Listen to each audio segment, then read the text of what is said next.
안녕하세요. 노인초행론의 이성렬입니다.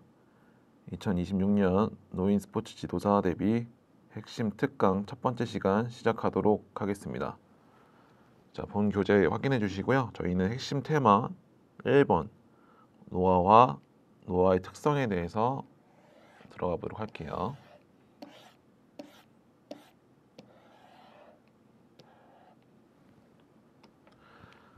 자, 보게 되면은 1번 노화의 개념에 대해서 나와 있습니다. 그래서 노화 그리고 노인에 대해서 어떻게 정의하고 있는지에 대해서 적혀져 있는데, 일단 노화라는 것은 무엇인지 살펴보면은 말 그대로 시간의 어떤 흐름에 따라서 생체의 어떤 구조와 기능이 쇠퇴하는 현상을 바로 노화라고 얘기해주고 있습니다. 결국 나이가 들어감에 따라서 몸의 어떤 기능과 신체적인 기능 그리고 전반적인 체력적인 부분들이 좀 감소하는 현상을 노화라고 얘기를 해주고 있고요. 노인이라는 것은 어떤 식으로 접근하냐면 사전적 의미는 나이가 들어 늙은 사람이라고 정의를 내리고 있습니다. 그러나 통상적으로는 생물학적 연령을 기준으로 해서 65세 이상을 노인으로 일반적으로 분류한다고 얘기를 해주고 있습니다. 그렇기 때문에 이 숫자 65세라는 숫자 잘 기억을 해주시고, 그리고 노화라는 것을 어떻게 분류하는지에 대해서 한번 좀 보도록 하겠습니다. 크게 두 가지 방법으로 노화를 분류를 하는데, 이와 같이 역연령, 다시 말해서 생활연령에 따라서 분류를 하고요. 2번에 보면은 기능적, 신체 연령에 따른 어떤 분류를 실시하고 있습니다. 기억에 보면은 연소노인에 나와 있어요. 연소노인이라는 것은 65세에서 74세, 어떤 사회에서 정년이라고 칭하는 어떤 직업의 나이에 갓 은퇴하신 나이대를 보통 연소노인의 나이대라고 보시면 될 것 같은데, 사회에서 아직 일을 하고 있고 일할 수 있는 체력적인 부분들이 충분히 되고 있고 어떤 그들의 삶에 대한 절정기에 놓여 있는 노인을 우리가 연소노인이라고 얘기를 해주고 있습니다. 다음은 이제 중고령 노인이라고 하고 있습니다. 중고령 노인은 75세에서 84세의 나이대를 말씀드리고 있고요. 퇴직한 사람이 이때는 거의 대부분이죠. 그리고 건강 상태가 이때는 양호하고 취미생활, 우리한테는 생활체육이 되겠죠. 생활체육 등을 어떤 풍부한 시간을 할 수 있는 시간을 가지고 있는 노인을 우리가 중고령 노인이라고 얘기를 해주고 있습니다. 다음은 이제 고령의 노인이에요. 고령의 노인은 사실상 이제 거의 85세에서 99세고 이제 굉장히 고령의 나이대를 이제 고령 노인, 말 그대로 고령 노인이라고 하는데, 더 이상 일을 하기가 좀 어렵고 신체적으로 노쇠하고 질병에 걸린 경우가 굉장히 좀 일반적으로 많고, 삶에 대한 부분들이 굉장히 고단하고 그리고 외로우고 심리적으로 뭐 약하다고 표현해주고 있는데, 어떤 부분에 있어서 뭐 강건한 마음을 가지신 분들도 있지만 신체적으로나 어떤 정신적으로나 어떤 세상에 어떤 임종을 준비하는 나이대를 어떤 고령의 노인이라고 보시면 될 것 같습니다. 리을의 어떤 초고령 노인대에 대한 부분들이 나오고 있는데요. 보통 100세 이상이라고 해서 말 그대로 엄청난 장수를 한 나이대를 초고령, 100세 시대의 어떤 우리가 말 맞춰서 100 초고령 노인이라고 얘기를 해주고 있고, 신체 움직임이 거의 없다고 얘기를 해주고 있는데, 이거는 약간 일반화된 부분이라 보시면 됐고 예외적인 부분들도 있습니다. 인체의 어떤 기관이나 조직이 더 이상 기능을 하지 않는 노인을 우리가 어떤 초고령 노인이라고 얘기를 해주고 있습니다. 이런 식으로 나이대에 따라서 생활 연령에 따른 어떤 분류를 우리가 역연령에 따른 노화의 분류라고 얘기를 해주고 있고요. 두 번째는 어떤 신체 연령, 바로 기능적 어떤 연령에 따라서 분류하는 것을 우리가 기능적 연령에 따른 분류라고 얘기를 해주고 있습니다. 나이와 어떤 성별, 각각의 나이와 성별을 기준으로 해가지고 기능적 체력에 따라서 노인을 규정하는 연령입니다. 그렇기 때문에 예를 들어서 80세 어떤 여성이 계시다고 했을 때 80세 노인분이 어떤 60세에서 64세의 어떤 연령 집단의 유산소 지구력을 가지고 있다고 하면은, 그분의 어떤 유산소 지구력과 관련한 어떤 기능적 연령의 상태는 60에서 64세로 정의하는 게 바로 기능적 신체 연령에 해당된다고 보시면 될 것 같아요. 비록 이분이 80세라고 하더라도 그렇기 때문에 이런 기능적 신체 연령형 다른 분류 같은 경우는 어떤 본인이 가지고 있는 어떤 신체 연령에 따라서 그 나이에 대한 부분들을 정의한다라는 것을 좀 알아두셨으면 좋겠고, 옆에 보시면은 어떤 고령화 사회의 어떤 분류가 좀 나와 있습니다. 요거는 한 번쯤은 읽어보시고 한번 어떤 식으로 구분을 하고 있는지에 대해서 한번 읽어보셨으면 좋겠어요. 자, 다음은 이제 노화의 유형에 대해서 한번 가보도록 하겠습니다. 노화의 유형은 크게 한 세 가지로 구분을 하고 있습니다. 한번 어떤 건지 보도록 할게요.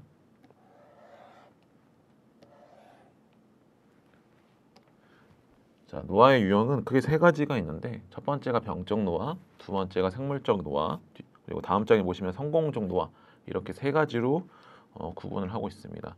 병적 노화에 대해서 좀 보도록 할게요. 병적 노화라는 것은 어떤 특정 질병에 유전적으로 취약한 어떤 부분들, 그리고 신체 장애와 죽음을 유도하는 부정적인 어떤 생활 방식을 지속하는 노화를 바로 병적 노화라고 얘기를 해주고 있습니다.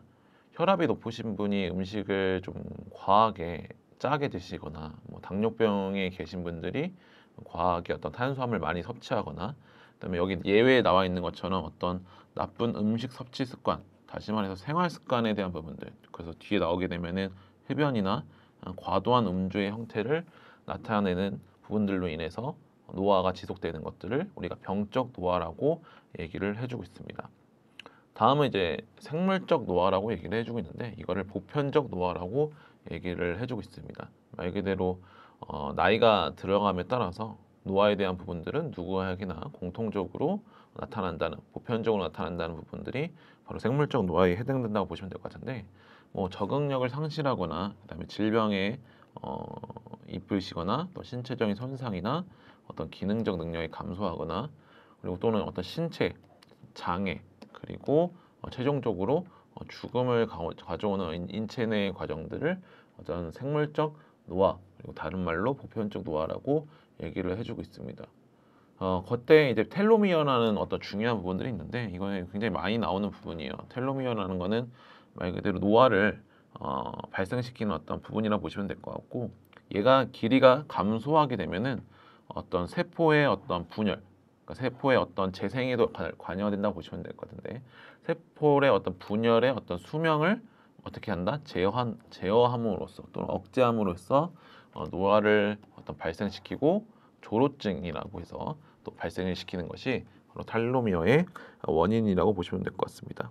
그 내용들 보시고, 아까 보시게 되면은 생물적 노화의 보편적 노화에 대한 내용들이 나왔는데, 점프업 이외에 그대로 생물학적 노화의 어떤 특성이 크게 네 가지가 나오게 됩니다. 요거는 좀 잘 알아두시고, 제 생각에는 요게 굉장히 많이 나올 것 같아요. 그래서 한 번쯤은 잘 학습을 좀 해주셔야 할 것 같은데, 보편성이라는 것은 앞에서 읽어보셨던 것처럼 노화에 따른 변화는 누구에게나 동일하게 일어난다는 것이 바로 보편성에 대한 형태고, 내인성에 대한 부분들도 있는데, 내인성이라는 것은 노화는 질병이나 사고가 아닌 내적인 변화에서 의존한다는 것이 바로 내인성에 대한 변화고요.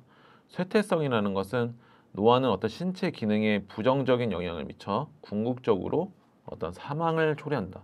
말 그대로 몸의 어떤 기능적인 부분들이 점차적으로 쇠퇴한다라는 부정적인 영향을 미치는 것이 바로 쇠퇴성에 대한 부분이라고 보시면 될 것 같고요. 다음은 이제 점진성이라는 것은 나이가 들어감에 따라서, 연령이 증가함에 따라서 어떤 그 노화의 그런 부분들은 가속화가 되고, 그러한 부분들이 있어서 이 전 상태로 돌아가는, 회복이 불가능한 것이 바로 전진성에 대한 내용이라고 보시면 될 것 같습니다. 그 노화에 대해서 요거에 관련돼서 또 하나 나오는 게, 옆에 보시면은 심화 포인트에 기대 수명과 평균 수명에 대한 내용들이 나와요. 요거 보시면 한 번쯤은 제가 읽어볼게요. 기대 수명이라는 것은 출생자가 출생 직후부터 생존할 것으로 기대되는 평균 생존의 수명, 그러니까 연수라고 해서 내가 얼마큼 살 것이다라고 스스로 생각하는 수명의 어떤 수치를 우리가 기대 수명이라고 얘기를 해주고 있고, 평균 수명이라는 것은 특정한 어떤 기간 동안 사람들의 나이에 대한 평균, 즉 사람들이 평균적으로 누린 어떤 삶의 어떤 숫자를 수명을 우리가 평균 수명이라고 얘기를 해주고 있습니다. 예를 들어서 뭐 2000년대의 어떤 수명의 어떤 수, 그다음에 지금 현재 2020년대의 어떤 사람들의 수명 뭐 이런 식으로 시대별로 나눈 어떤 부분들이 어떤 기간에 대한 부분들을 나눠서 평균에 대한 수치를 낸 것이 바로 평균의 수명에 대한 내용이라 보시면 될 것 같고, 다시 본 내용으로 다시 돌아와서 병적 노화와 저희가 생물학적 노화 이 두 가지를 살펴봤고, 다음 페이지에 보면은 이제 성공적 노화에 대해서 좀 보도록 할게요.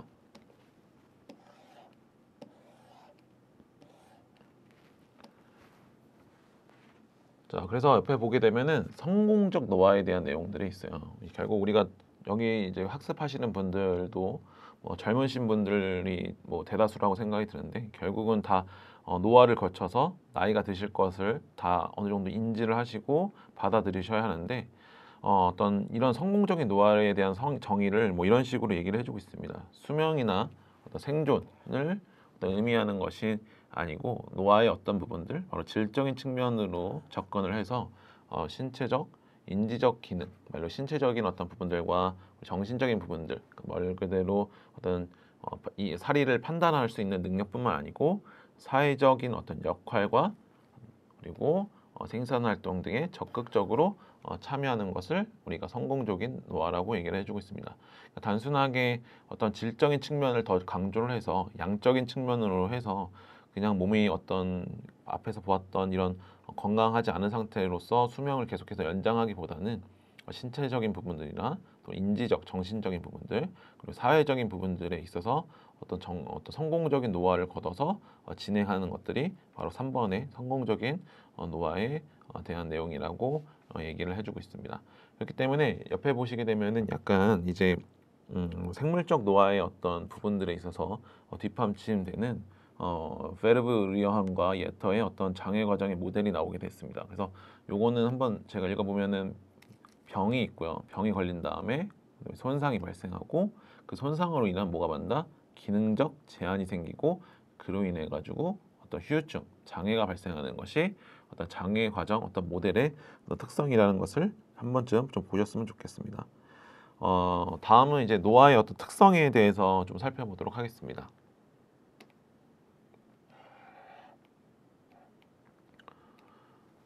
자, 노화의 특성에 대해서 이제 살펴볼 텐데 5가지 정도로 정의를 내리고 있습니다. 첫 번째는 모든 생명체, 그러니까 모든 우리가 사람으로서 보편화하자고 하면은 사람이란 존재는 세포는 어떻게 된다? 노화한다라고 얘기를 해주고 있습니다. 그리고 노화의 속도는 개인과 그다음에 신체의 어떤 계통에 따라서 다르다고 얘기를 해주고 있습니다. 어떤 사람은 유전적인 부분에 있어서 어떤 좋은 어떤 유전자를 받아서 그런 노화의 속도가 좀 느리게 나타나시는 분들도 있을 거고, 아니면은 본인이 스스로가 어떤 건강 관리나 인지적인 부분들, 사회적인 노화에 대한 부분들을 건실하게 유지를 하셔가지고 이런 노화의 속도가 느려지시는 분들이 있어요. 또 반대로 부정적인 면으로서는 생활 습관적인 부분들을 옳지 않게 가져감으로 해가지고 노화가 어떤 가속화 되시는 분들도 바로 2번에 대한 속도에 대한 내용이라 보시면 될 것 같고, 3번에 보면 노화에 따라서 체내의 어떤 화학적 조성이 변화한다고 또 얘기를 해주고 있습니다. 그리고 4번에 또 보게 되면은 노화에 따라 신체의 어떤 기능의 능력이 감소한다라고 얘기를 해주고 있습니다. 뒷장 나중에 이제 2장이나 3장에도 나타나겠지만 사람이 가지고 있는 신체의 어떤 부분들이 있어요. 운동 체력, 뭐 순발력이나 뭐 평형성 이런 것들이 있는데, 이런 것들은 우리가 일반적으로 알고 있는 20대 또는 이 10대 때 가장 최고의 어떤 능력치를 보이지만 점점 나이가 들어가면서록 그런 부분들이 감소한다는 것이 바로 4번에 대한 내용이라 보시면 될 것 같고, 5번에 보면은 노화로 인한 환경의 변화에 대한 적응력이 감소한다고 얘기를 해주고 있습니다. 이건 어느 정도 맞는 말이고 또 반대로는 또 틀린 말이기도 한데, 일단은 뭔가 이론에 대한 설명이니까 요거는 그냥 이런 식으로 어떤 적응력이 감소한다라는 것을 좀 한 번쯤은 인지를 하셨으면 좋겠고, 밑에 보면은 스피르투소의 어떤 신체적 능력 5단계에 대한 부분들이 나와 있습니다. 한번 보도록 할게요. 스피르투소는 이런 식으로 5단계에 걸쳐서 신체적 능력을 구분하고 있습니다. 그래서 말 그대로 5, 4, 3, 2, 1로 하는데 밑으로 이런 식으로 내려가면 갈수록 신체적 능력이 감소한다. 감소하는 어떤 형태라고 보시면 될 것 같고 말 그대로 5단계는 신체적으로 아주 잘 단련된 상태라고 보시면 될 것 같고 이 상태에서는 어떤 스포츠 경쟁이나 그다음에 뭐 올림픽을 나갈 정도의 어떤 고위험 파워 스포츠를 진행할 수 있는 부분들을 신체적 능력에서 5단계라고 얘기를 해주고 있습니다. 그래서 뭐 행글라이더나 뭐 웨이트리프트 트레이닝, 그러니까 말 그대로 어떤 무산소, 유산소 트레이닝에 대한 부분들도 함께 다 할 수 있는 어떤 전반적으로 신체적 능력이 우수한 상태를 5단계라고 얘기를 해주고 있고 신체적인 단련의 4단계에 대한 부분입니다. 이 앞에 5단계만큼의 어떤 신체적인 어떤 기능적인 능력을 갖고 있지는 않지만 그래도 고강도까지는 아니더라도 중강도의 어떤 신체 활동을 가지고 있다라고 우리가 정의를 내리고 있고 어떤 모든 지구력 스포츠와 게임을 진행할 수가 있습니다. 그래서 대부분의 어떤 취미 활동을 진행할 수 있고 그 다음에 일반적으로 달리기나 어떤 자전거나 등산 이 정도의 어떤 신체 활동을 충분히 진행할 수 있는 것이 바로 4단계라고 보시면 될 것 같고 3단계 보시면 신체적으로 독립된 상태라고 얘기를 해줬습니다. 일반적으로 모든 노인분들이 뭐 케이스 바이 케이스지만 3단계 안에 포함된다고 보시면 될 것 같아요. 그래서 아주 가벼운 어떤 신체 활동을 하시면 될 것 같고 그 다음에 뭐 신체적 부담이 적은 활동이나 어떤 모든 일상생활의 어떤 도구 활동에 대해서 무리 없이 할 수 있는 이 단계를 신체적으로 독립된 단계, 뭐 골프나 어떤 사교 댄스나 수경이나 여행이나 운전을 하는 이런 부분들이 바로 3단계라고 보시면 될 것 같습니다. 다음은 이제 2단계에 대한 부분이요. 약간 보통 신체적으로 연약하다고 얘기를 해주고 있는데 앞에서 5, 4, 3단계에 대한 부분들은 나름대로 스포츠 활동을 진행하지만 그 스포츠 활동을 진행하기는 어렵고 본인이 어떤 일상생활의 삶을 영위하기 위한 어떤 행위들에 대해서는 충분히 진행할 수 있는 단계가 바로 2단계 신체적으로 연약한 단계라고 보시면 될 것 같습니다. 그래서 가벼운 어떤 집안일 그다음에 음식을 하는 어떤 부분들, 뭐 그다음에 음식을 구매하는 것들, 이런 것들이 어떤 신체적으로 연약한 단계라고 보시면 될 것 같고, 이것도 약간 좀 부족하다고 하면은 이 안에서는 어떤 집 밖으로의 이동이 너무 먼 곳으로까지 가는 것에 대해서는 좀 제한되어 있고, 어떤 일부 일상생활에 어떤 도구적 활동을 하는 것이 바로 신체적으로 연약한 단계라고 얘기를 해주고 있습니다. 그래서 일상생활의 어떤 기본적인 활동에 해당된다고 보시면 될 것 같고 1단계 보시게 되면은 이제 신체적으로 의존 타인이 없게 되면 타인의 어떤 보조나 이런 사람들이 없게 되면은 어떤 신체적인 어떤 활동을 영위할 수 없는 삶을 영위할 수 없는 사람들을 바로 1단계라고 스피르도소가 얘기를 해주고 있습니다. 그래서 일부 또는 어떤 모든 일상생활의 어떤 기본적 활동이 불가능하다. 그렇기 때문에 나라에서 정책적으로 요양보호사분들을 이제 파견하고 그다음에 이제 지원하는 것도 바로 이런 1단계에 해당되는 시는 분들을 위해서 이렇게 지원을 한다고 보시면 되고 정책적으로 가져간다고 보시면 될 것 같은데 어떤 가정에서나 또는 또 시설에서의 어떤 요양원에서의 어떤 보호가 필요한 단계가 1단계라고 보시면 될 것 같아요. 그래서 요양원 및 어떤 사회복지 시설에 의존하는 단계를 보통 1단계라고 얘기를 해주고 있습니다. 그래서 스피리도소는 이렇게 5단계로서 어떤 신체적인 능력을 구분했다는 것을 좀 잘 기억을 해두시고 한 번쯤 읽어보면은 충분하게 이거에 대해서 어렵지 않게 이해를 하실 수 있는 내용이니까 5단계로 가면 갈수록 신체적 능력이 어떤 우수한 단계구나라고 좀 이해를 좀 하시면 될 것 같습니다. 다음은 이제 노화의 어떤 변화에 대해서 살펴볼게요. 과연 노화의 변화를 통해서 어떠한 부분들이 발생하는지. 물론 이제 신체적인 변화도 생기겠죠. 그 다음에 그 신체적인 변화에서 좀 구분을 하자면은 어떤 심혈관계나 호흡이나 어떤 근육, 뭐 신경에 대한 부분들도 있을 거고 전반적으로 어떤 체력적인 부분들의 어떤 변화도 있을 거예요. 그런 내용들을 살펴보도록 하겠습니다. 자, 노화의 변화에 대한 부분인데요. 첫 번째가 이제 신체적인 부분에 있어서 심혈관계에 대한 변화를 나타내는 것을 확인할 수가 있습니다. 중추적인 변화와 또는 어떤 말초적인 변화로 구분할 수 있는데 운동을 이제 하는 것도 변화가 생기지만 결국 노화를 의해서도 이런 어떤 심혈관계의 변화가 생기기도 합니다. 결국 최대 심박출량이 감소한다고 얘기를 해주고 있고, 최대 심박출량이 감소한다는 것은 결국 최대 1회 박출량도 같이 감소한다는 것을 의미해주고 있습니다.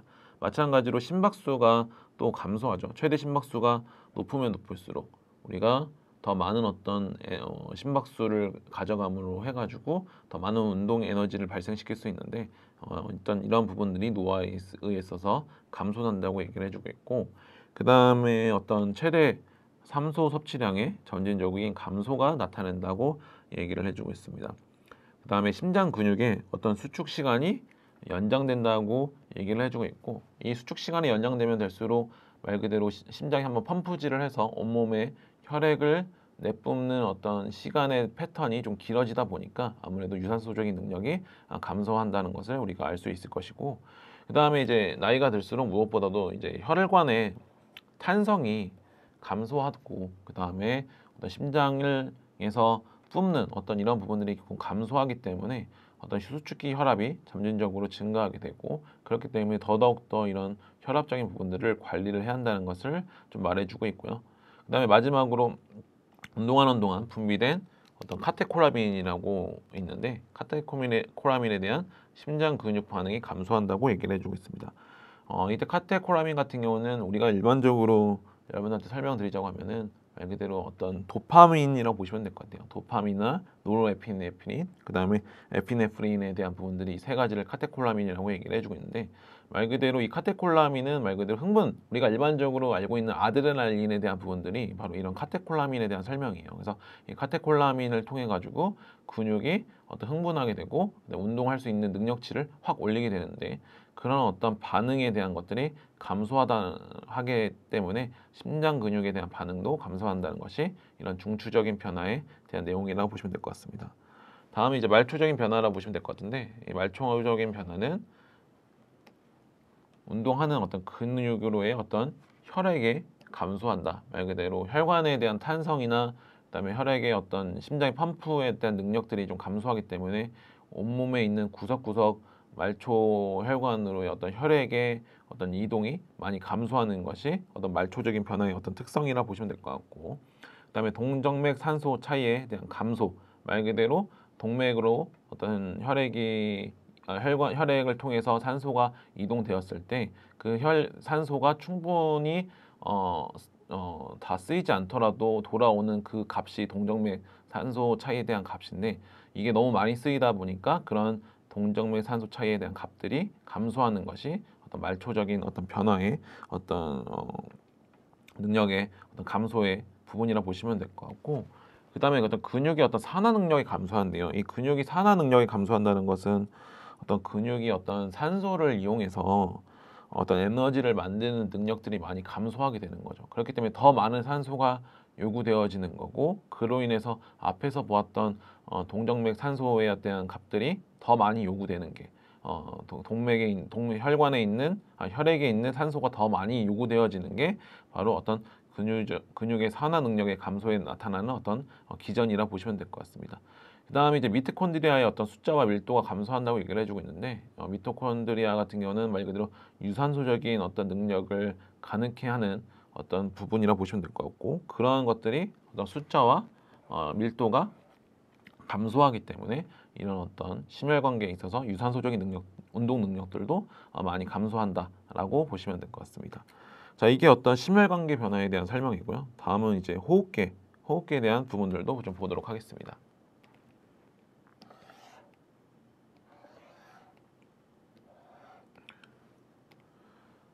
자, 호흡기에 대한 변화를 살펴볼게요. 첫 번째는 어떤 잔기량이라고 해서 어떤 호흡을 했을 때 폐에 남아있는 어떤 호흡의 양이 증가한다고 얘기를 해주고 있고, 그 다음에 1회 호흡량이 감소하기 때문에 한 번을 젊었을 때 호흡의 양들을 여러 번에 걸쳐서 진행을 해야 한다는 것이 바로 1회 호흡량의 감소에 대한 내용이라 보시면 될 것 같습니다. 그리고 나서 어떤 니은에 보게 되면은 어떤 폐의 어떤 탄력성이 감소한다고 얘기를 해주고 있고, 흉곽, 가슴의 어떤 경직성으로 인해서 또 유연하게 호흡의 어떤 형태를 취하기가 어떤 힘들다고 또 얘기를 해주고 있습니다. 그 다음에 전반적으로 이런 부분들로 인해서 호흡기의 어떤 근력이 감소를 하고 어떤 호흡기 어떤 중추신경의 민감성에 대한 부분들이 감소하기 때문에 호흡에 대한 부분들이 어떤 젊었을 때만큼의 어떤 능력치를 나오기 힘들다는 것이 바로 호흡계의 변화라고 보시면 될 것 같습니다. 그다음에 디귿에 보면은 생략적 사강의 증가라고 얘기를 해주고 있는데 여기서 사강이라는 것은 폐에서 실제로 산소와 어떤 이산화탄소와 교환이 발생하는데 그 교환이 발생하지 않는 어떤 죽은 공간을 우리가 사강이라고 보시면 될 것 같고 그런 말 그대로 일을 하지 않는 공간이 증가하면 증가할수록 더 많은 호흡이 필요하다는 것을 우리가 한번 생각해 볼 수 있겠죠. 그렇기 때문에 노화가 진행되면 될수록 사강으로 인해서 그러니까 폐의 사강으로 인해서 호흡에 대한 능력들이 감소한다는 것을 좀 알아두셨으면 좋겠습니다. 자, 다음은 이제 노화와 관련된 어떤 근육에서의 어떤 변화라고 얘기를 해주고 있습니다. 결국 나이가 들면 들수록 어떤 근육 운동, 웨이트 트레이닝이나 뭐 이런 헬스라 그러죠. 무거운 무게를 어느 정도 일정하게 드는 운동이 되게 중요하다고 얘기를 해주고 있는데 전반적으로 기억해 보게 되면은 근육량이 감소하기 때문에 그리고 그 운동 단위의 감소라고 얘기를 해주고 있는데 그 근육에 내재되어 있는 어떤 근육의 힘을 발현시킬 수 있는 운동 단위의 어떤 근신경에 대한 부분들이 감소되기 때문에 더더욱더 제가 앞서 말씀드렸던 그런 어떤 운동에 대한 부분들이 필요하다는 것이 바로 기억에 대한 내용이라 보시면 될 것 같습니다. 니은에 보게 되면은 근력이나 어떤 근파워나 근지구력도 마찬가지로 이런 근동 단위가 감소하기 때문에 마찬가지로 이 친구들도 같이 감소한다고 보시면 될 것 같고 디귿에 보게 되면은 근육 미토콘드리아의 유산소 어떤 효소에 대한 부분들도 감소한다고 얘기를 해주고 있습니다. 그러니까 더더욱더 계속해서 근육 운동을 통해서 이런 부분들이 감소되지 않게 억제해 주는 것이 굉장히 중요하다라고 말씀드리고 싶습니다. 자, 4번에 보면 신경계에 대한 부분들입니다. 결국 신경계라는 것은 어떤 판단이나 인지적인 부분이라 보시면 될 것 같은데 보시면은 기억이나 주의력, 지능 정보, 처리 속도에 대한 판단에 대한 부분들이 전반적으로 기능적인 어떤 저하를 나타낸다는 것이 기억에 대한 내용이라고 우리가 기억을 해두셔야 합니다. 니은에 보게 되면은 단순 반응 시간과 선택 반응 시간 및 신경 전도 속도의 감소 말 그대로 이거를 다르게 한마디로 표현하게 되면은 반응 속도가 감소한다는 것이 니은에 대한 내용이고 그 다음에 어떤 체성 감각이라고 얘기를 해주고 있고 그 다음에 고유 수용성 감각 전정계 기능이라고 보시면 될 것 같은데 이거랑 가장 밀접하게 관련되어 있던 신체적인 능력이 바로 평형성에 대한 부분들이에요.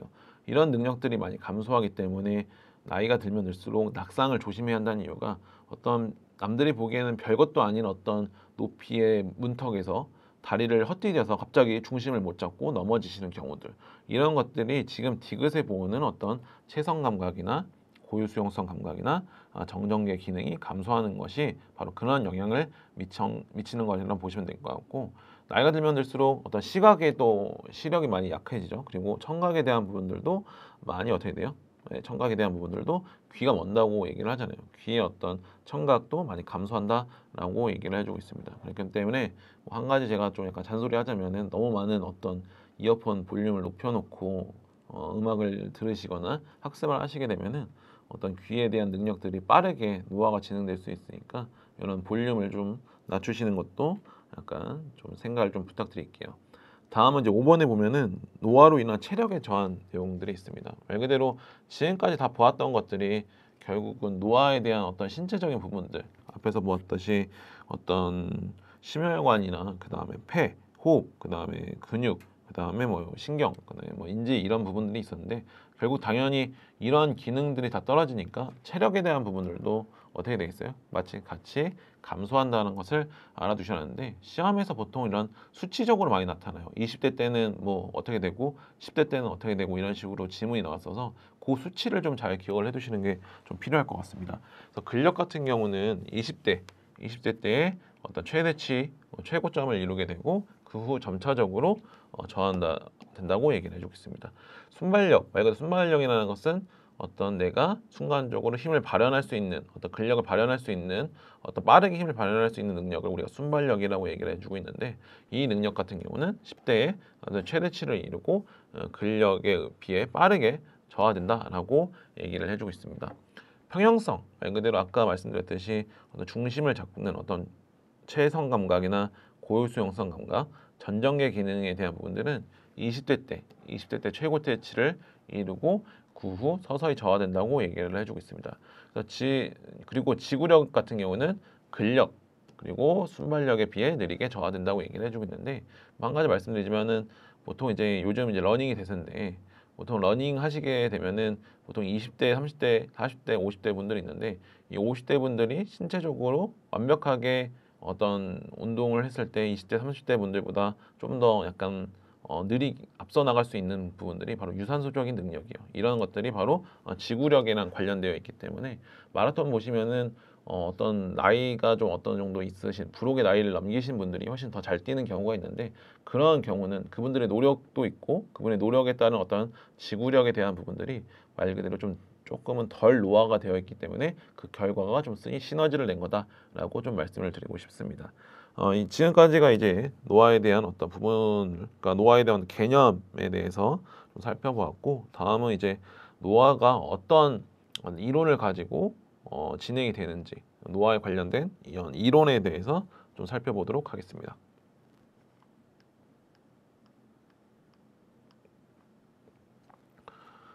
자, 여기 기출 보시게 되면은 나와 있겠지만, 이 생물학적 노화 이론은 굉장히 노화에서 많이 어떤 출제되는 범위라고 보시면 될 것 같아요. 물론 좀 이렇게 보시게 되면은 조금 헷갈리는 부분들 있지만, 한 번쯤 읽어보시게 되면은 그 이론의 말 그대로 이름이 곧 결국 그 정의가 되는 경우가 있어요. 한 번쯤 읽어보시고 판단을 하시게 되면 쉽게 그 정의에 대한 내용들을 습득하실 수 있으니까 저랑 같이 한번 보도록 하겠습니다.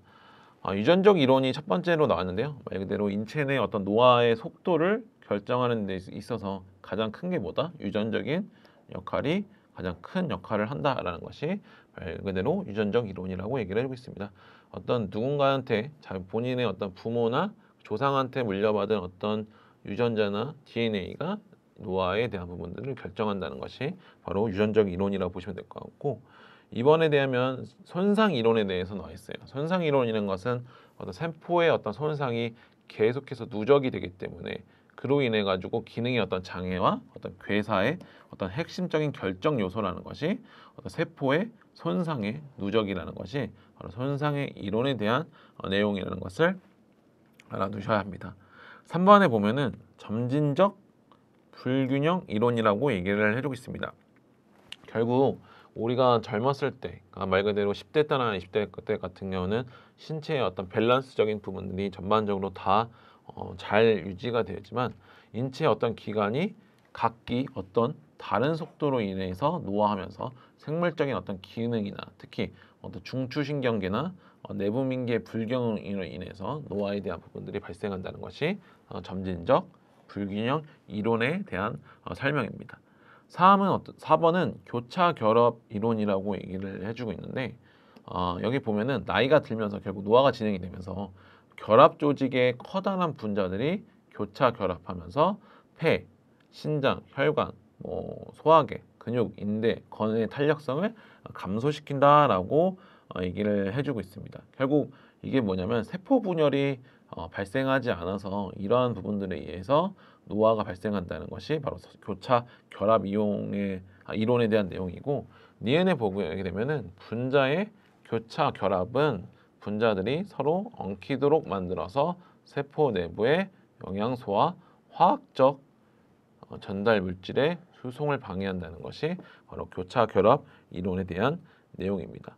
그 다음에 이제 5, 6, 7번 같은 경우는 계속해서 시험이 계속해서 진행됨에 따라서 어떤 추가된 또 새로운 이론이라 보시면 될 것 같은데, 사용 마모 이론이 있어요. 사용 마모 이론은 것은 결국 우리 몸을 하나의 기계적 시스템으로 보고, 우리 몸도 기계적 시스템이기 때문에 너무 계속해서 많은 시간을 사용하다 보면은 그 기능이 점진적으로 퇴화한다라고 보는 것이 바로 사용 마모 이론입니다. 결국 너무 오래 사용하면, 그러니까 많이 사용하게 되면 그 기능적인 부분들이 약화된다는 것이 바로 사용 마모 이론이라는 것을 기억을 해두시고, 6번에 보면은 신체적 변이 이론입니다.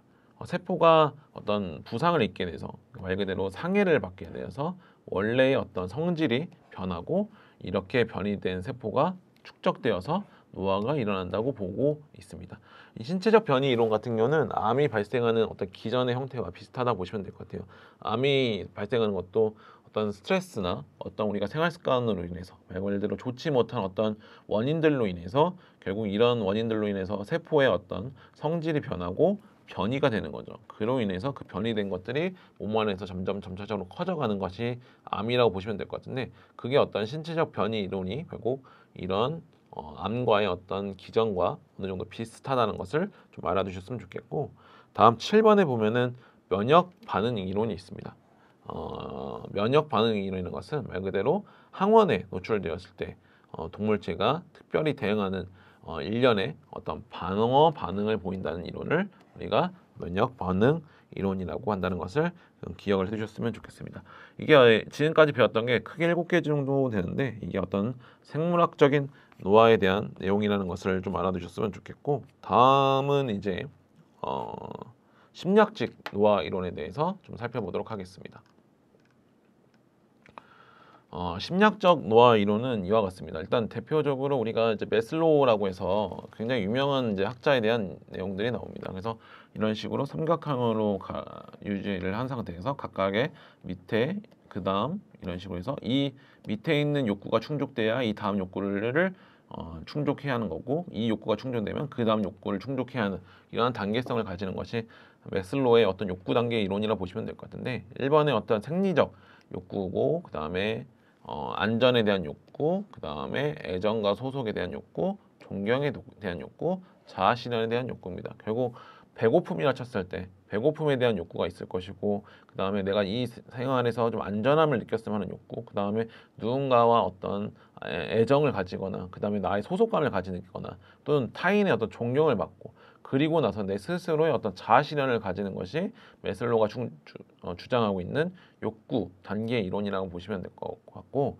이번에 보시면은 결국 아까 말씀드렸듯이 하위 단계의 어떤 욕구가 충족이 되었을 때 상위 단계의 욕구를 발현을 시킨다는 것이 바로 2번에 대한 내용이라고 보시면 될 것 같고, 결국 이 노아의 이론을 매슬로우의 욕구 단계 이론과 결합을 하자면 자신의 어떤 기본적 욕구가 충족되었을 때 사람들이 더욱 어떻게 된다? 성공적으로 노화한다는 것으로 받아지는 것이 노아와 매슬로우의 어떤 욕구 단계 이론과의 어떤 연관성이라고, 그리고 같이 어떤 관계성이라고 보시면 될 것 같습니다.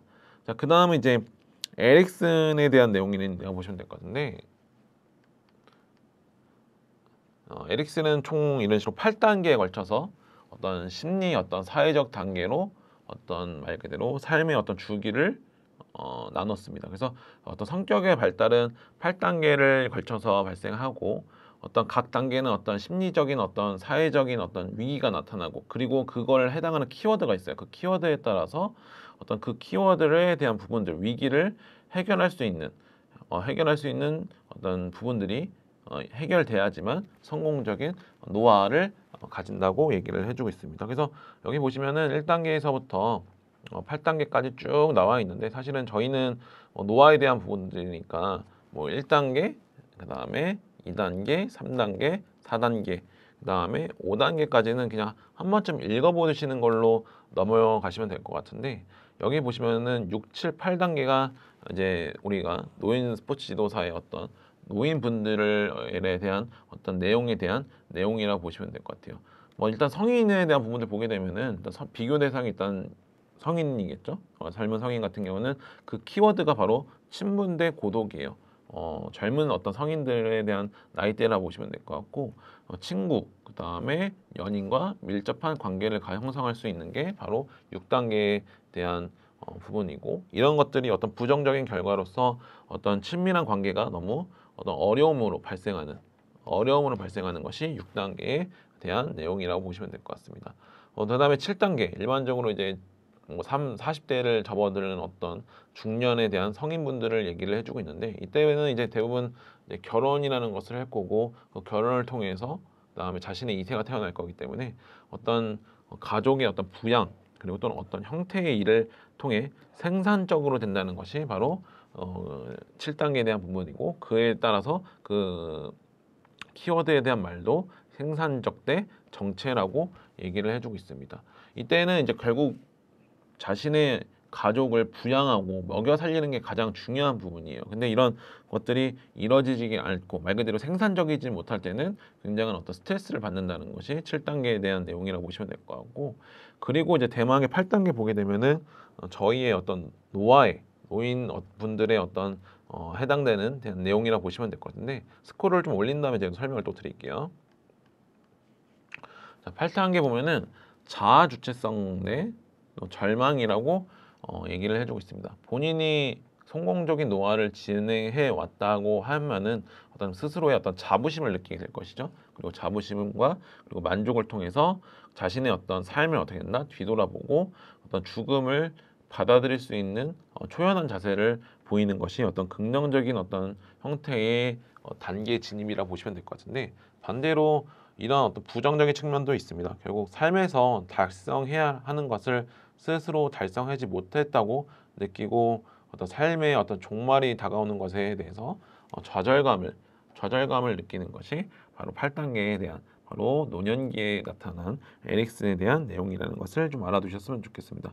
그래서 우리가 1, 2, 3, 4, 5, 6 단계에 대해서는 한 번씩 눈으로서 한번 읽어보시면 될 것 같고, 6, 7, 8단계 같은 경우는 좀 읽어보시면서 좀 세세하게, 특히 8단계가 어떠한 내용과 긍정적 결과가 그리고 부정적 결과가 있는지에 대해서도 보는 것이 좀 중요한 것을 좀 알아주셨으면 좋겠습니다. 자, 에릭슨 여기까지 하고요. 발데스로 넘어가 보도록 할게요. 발데스는 크게 두 가지 이론을 가지고 있어요. 그래서 발데스 같은 경우는 첫 번째 이론이 보상이 수반된 선택적 적정화 이론을 대해서 얘기를 해주고 있습니다.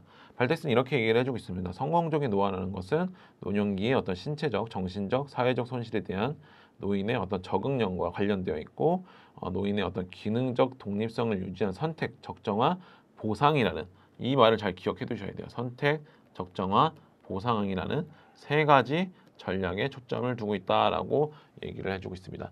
선택이라는 것은 발데스가 이렇게 얘기를 해주고 있어요. 삶의 어떤 최우선에 대한 영역이라고 얘기를 해주고 있고, 수행 범위를 제한하고 초점을 맞추기 위해 주어진 환경에서 활동의 어떤 종류, 양과 질을 선택하는 것이 선택이라고 얘기를 해주고 있고, 그 다음에 적정화예요. 적정화라는 것은 다양한 수단과 방법을 통해 개인이 선택한 목표를 어떻게 최대한 달성하기 위해서 자신의 어떤 기술과 재능을 적정화한다는 것이 발데스가 얘기하고 있는 적정화라고 얘기를 해주고 있습니다.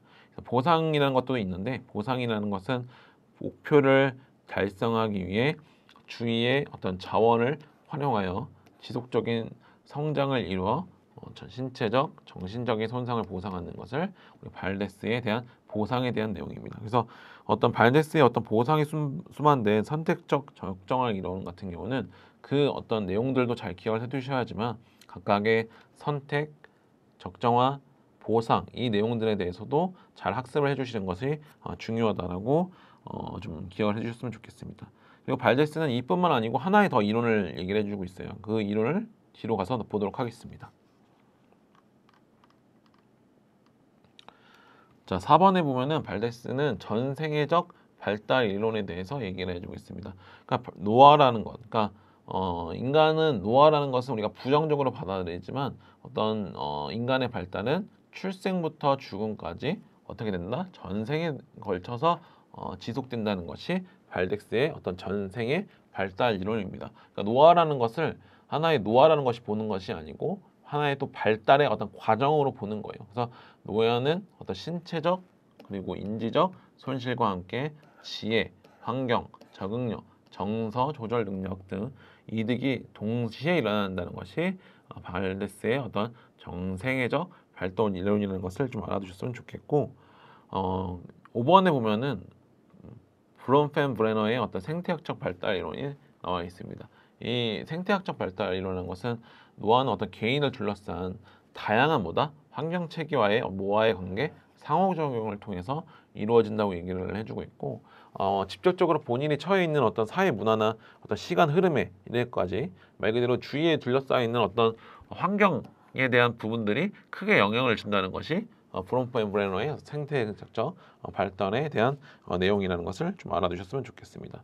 다음은 이제 로우하고 칸은 이런 식으로 성공적인 노화를 통해서는 어떠한 식으로의 어떤 이론을 우리가 인지를 해야 하는지에 대해서 얘기를 해주고 있습니다.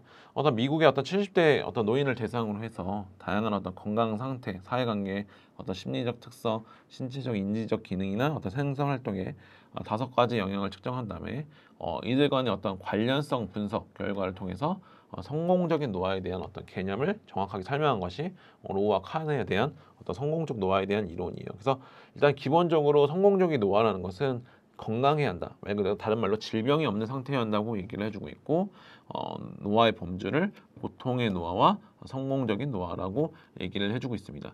결국 이 칸과 로우 같은 경우는 성공적인 노화를 위해서는 본인이 좀 능동적으로 어떤 행위를 취할 때 더 성공적인 노화로 가까워질 수 있다라고 얘기를 해주고 있고 여기 나와 있는 것처럼 성공적인 노화는 어떤 인지적, 신체적 기능 및 어떤 좋은 인간관계, 생산적 활동에 적극적으로 스스로가 능동적으로 참여하는 것을 우리가 성공적인 노화라고 로우와 칸이 얘기를 해주고 있습니다. 자, 다음은 이제 하비거스트의 발달 과업 이론에 대해서 좀 보도록 할게요. 하비거스트는 발달 과업 이론을 통해서 어떤 생애 주기에 따라서 6단계로 구분된다고 주장했고 노년기의 발달 과업은 다음과 같다라고 얘기를 해주고 있습니다. 다음과 같은 부분들을 노인기에 이루고 실천해야지만 말 그대로 그 과업에 맞는 어떤 노화의 어떤 부분들을 성공적으로 가져간다고 얘기를 해주고 있고 결국 스스로가 약화되는 어떤 힘, 말 그대로 신체적인 능력에 대해서 이걸 받아들여야 한다는 것을 좀 인지를 해야 한다는 것을 얘기를 해주고 있어요. 결국 20대 때 그리고 50대, 20대 때, 60대 때의 어떤 신체적인 능력은 말 그대로 다를 수밖에 없어요. 같을 수가 없죠. 왜냐? 우리 몸은 계속해서 유기체이기 때문에 말 그대로 노화가 발생하고 그런 것들을 받아들이는 것이 굉장히 중요하다고 얘기를 해주고 있고 그리고 이를 통해 가지고 결국 신체적 능력이 떨어지니까 과거처럼 어떤 적극적으로 경제적인 어떤 뭔가요? 활동을 하기가 힘들어요. 그래서 경제적인 어떤 수입 감소에 대한 스스로에 대한 적응이 필요하고 그다음에 누군가가 결혼을 했다고 했으면은 그 옆에 있는 배우자의 어떤 죽음에 대해서 적응을 하고 그거에 대해서 적응을 한 다음에 스스로가 혼자서 살아나가는 부분들도 필요하다라고 얘기를 해주고 있고 그리고 사회성을 길러야 한다고 얘기를 해주고 있어요. 혼자서 어떤 방에서만 있고 그다음에 어떤 고립되어 있는 것이 아니고 자기 동년배 어떤 집단과의 어떤 유대적인 관계를 강화시키는 것이 굉장히 중요하다고 얘기를 해주고 있습니다. 그리고 나서 그런 것들을 통해서 어떤 사회적 역할을 본인이 분명히 필요로 하는 어떤 조직이나 기관이 있을 거니까 그 기관에 가서 어떤 수행하고 적응하는 일이 필요하다고 얘기를 해주고 있고 그리고 6번에 보면은 생활에 적합한 물리적 생활 환경에 대한 조성이라고 얘기를 해주고 있습니다. 스스로가 이걸 판단을 해야죠. 뭐 예를 들어서 좀 이렇게 내가 이렇게 봤을 때 지금 내 근처에 그러니까 내가 무릎이 좀 안 좋은데 계단이 너무 많은 어떤 있는 집을 사용하는 것보다는 좀 덜 있는 집을 뭐 사용하는 어떤 이런 전반적인 어떤 생활형 환경의 조성에 대한 부분들이 6번에 대한 내용이라 보시면 될 것 같고 마지막으로 이제 심리학적 노화 이론의 마지막에 이제 팩의 어떤 발달 과업 이론에 나와 있는 내용입니다. 아까 팩은 우리 이제 그 에릭슨에 대한 그 부분들 아까 7단계와 8단계에 대한 내용이 있었어요. 중년 성인과 노년기를 하나의 단계로 통합을 해요. 7, 8단계를 하나로 통합을 해서 그 단계를 7단계로 정의를 한 다음에 7단계 인간 발달 이론을 제시하고 노년기에 심리적으로 적용해야 할 과업으로 어떤 자아 분화 그리고 직업 역할을 몰두하고 신체 초월 그리고 신체 몰두 자아 초월 대 자아 몰두를 제시했다고 팩은 얘기를 해주고 있습니다. 여기까지가 바로 어떤 우리가 심리학적 노화 이론에 대한 내용이라는 것을 확인할 수 있고 다음으로 이제 어떤 사회학적 노화 이론에 대해서 좀 살펴보도록 하겠습니다.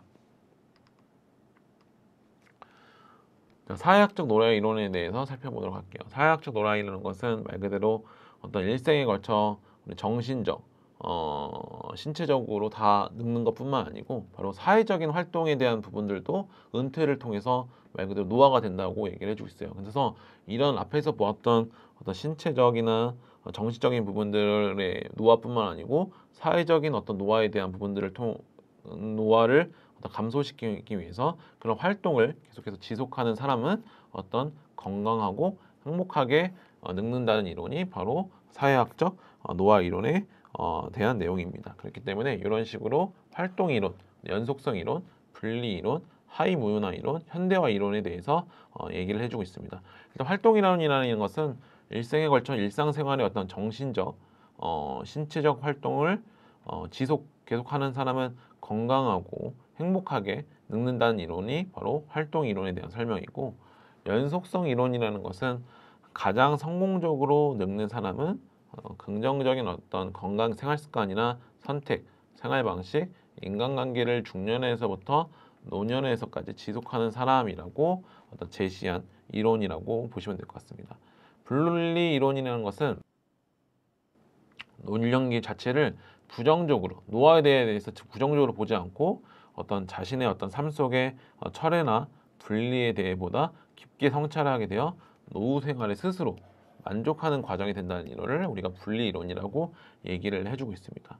다음은 이제 하위 문화 이론인데요. 하위 문화 이론 같은 경우는 말 그대로 본인과 동일한 어떤 관심사와 의견을 가진 사람들끼리 모여서, 노인들도 그런 부분들을 집단을 형성을 해서 빈번한 어떤 사회 상호작용을 한다는 어떤 행동 양식을 만든다는 이론이 뭔가 하위 문화 이론이라고 얘기를 해주고 있습니다.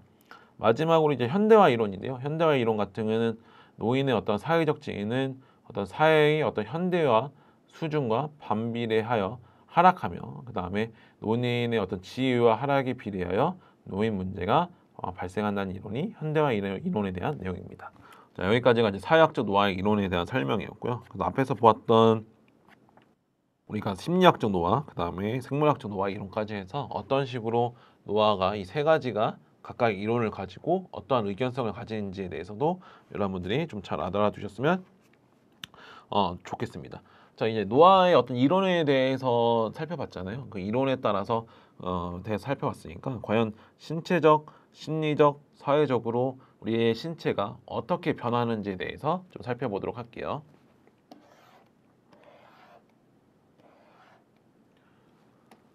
자, 여기 보시게 되면은 노화에 따른 어떤 신체적, 심리적, 사회적 변화에 대한 내용들이 나와 있습니다.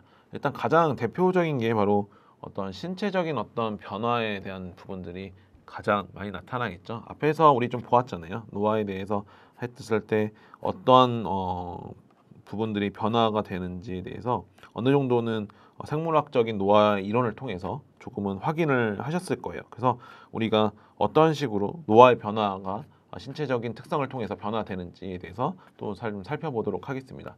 1번에 보면은 신체 어떤 구조 및 어떤 기능에 대한 저하라고 보시면 될 것 같고, 한 번쯤 읽어보시면 다 아실 텐데, 결국 어떤 피부 어떤 지방 조직의 감소, 그 다음에 체세포의 감소, 뼈대와 수의근의 어떤 약화, 그 다음에 치아의 감소, 심장 비대와 심장 박동의 약화에 대한 부분들이 결국 나와 있습니다. 결국 어떤 몸의 어떤 체수분에 대한 역할들 빠지게 되고, 그리고 심장과 심혈관계 능력들이 감소하게 되고, 이빨에 대한 부분들, 치아에 대한 부분들도 좀 약간 감소한다는 것이 바로 1번에 대한 부분이고 보시면 될 것 같고, 어찌 보면은 이러한 부분들, 2번에 대한 부분을 때문에 젊은 분들은 이 노화를 겪기가 싫으실 거예요. 결국 외면상의 어떤 신체 변화가 생기는 것 때문에 어떤 노화에 대한 부분들이 오는 것이 굉장히 싫으실 텐데, 결국 노화의 어떤 첫 번째 어떤 부분들이 결국 흰 머리카락이 어떤 증가하는 것이 머리카락이 생겼다, 흰 머리카락이 많이 생겼네, 많이 요새 좀 힘든가 봐, 이렇게 우리가 표현하는 것처럼 노화의 첫 번째로 나타나는 어떤 특성이라 보시면 될 것 같고, 두 번째는 이제 머리카락의 감소입니다. 말 그대로 머리숱이 감소하는 거죠. 네, 이런 것들이 바로 어떤 외면상의 신체 변화고, 그 다음에 주름살, 피부의 어떤 탄력성이 감소하는 것들이죠. 그 다음에 얼룩, 반점이 어떤 증가하거나, 그 다음에 신장, 몸이 점점 이렇게 굽어가니까 신장이나 어떤 키에 대한 부분들이 감소하는 것이 외면상의 어떤 신체 변화에 대한 내용이라 보시면 될 것 같고, 자, 3번에 보게 되면은 만성 질환, 유병률의 어떤 증가에 대한 부분들이 나오게 됩니다. 결국 관절에 대한 부분들이 수분이 빠지니까 퇴행성 관절염에 대한 부분들이 많이 생기게 되고, 그다음에 골밀도에 대한 부분들로 인해서 골다공증이나, 그다음에 혈관이 대한 부분들, 심혈관계 질환의 문제로 동맥경화증, 그리고 그거를 원인이 되는 고혈압, 그리고 또 당뇨병, 그리고 심장병, 신장병 근감소증 이런 것들이 결국 만성 질환 유병률이 증가하는 어떤 결과로 보시면 될 것 같습니다. 결국 폐경으로 인해서 여성분들이 폐경을 하게 되면은 결국은 여성 호르몬인 에스트로겐의 감소로 인해서 골다공증에 대한 위험이 증가하게 되고 어떤 대사작용의 산물인 활성산소의 증가가 어떤 노화에 어떤 관련된 질환을 유발한다고 얘기를 해주고 있습니다. 다음은 어떤 신경 기능의 저하예요. 신경 기능의 저하. 신경 기능의 저하는 어떤 인지 기능, 머리가 판단하는 기능이나 인지 기능이나 어떤 반응 시간이나 고유수용성 감각, 그다음에 평형성에 대한 부분들, 그다음에 전정계 뭐 이런 것들이 다 어떤 방향 감각이나 평형성에 대한 내용이라고 보시면 될 것 같고, 그다음에 시각이나 청각에 대한 기능들도 감소하는 것이 바로 신경 기능의 저하라고 보시면 될 것 같습니다. 결국 이제 이어지는 게 인지 기능이요. 인지 기능에 대한 부분들도 결국 감소하게 되고, 지능이 감소하지만 또 결정성 기능, 지능에 대한 부분들은 증가한다고 얘기를 해주고 있습니다. 그렇기 때문에 나라의 어떤 그 대표를 정하는 대통령을 뽑을 때는 어느 정도 나이를 있으신 분들이 그런 어떤 판단에 대한 부분들에서는 현명한 판단할 확률이 높다는 게 결정성에 대한 지능이 높아지기 때문에 이렇게 어떤 위로 올라가면 올라갈수록 이제 나이가 있으신 분들을 어떤 뽑는 게 바로 이러한 내용이라 보시면 될 것 같고, 어떤 단기 기억력의 감소, 기억력이 좀 감소한다고 얘기를 해주고 있죠. 그 다음에 인지 처리 속도의 지연이라고 얘기를 해주고 있습니다. 그래서 운동 선수들 보면은 나이가 좀 들면은 판단에 대한 부분들이 조금씩 느려지는 것이 바로 5번에 대한 내용이라고 보시면 될 것 같고, 그리고 이제 시험에도 한번 나왔어서 이게 이 내용이 들어갔어요. 그래서 노인의 걷기, 다른 말로 보행이라고 해주고 있습니다. 보행의 어떤 특성에 대해서 얘기를 해주고 있는데, 결국 기억해 보게 되면은 보행의 높이, 그리고 다른 말로 발과 발바닥과의 어떤 간격, 그 간격이라고 했는데 결국 그 부분들이 감소한다라고 얘기를 해주고 있고요.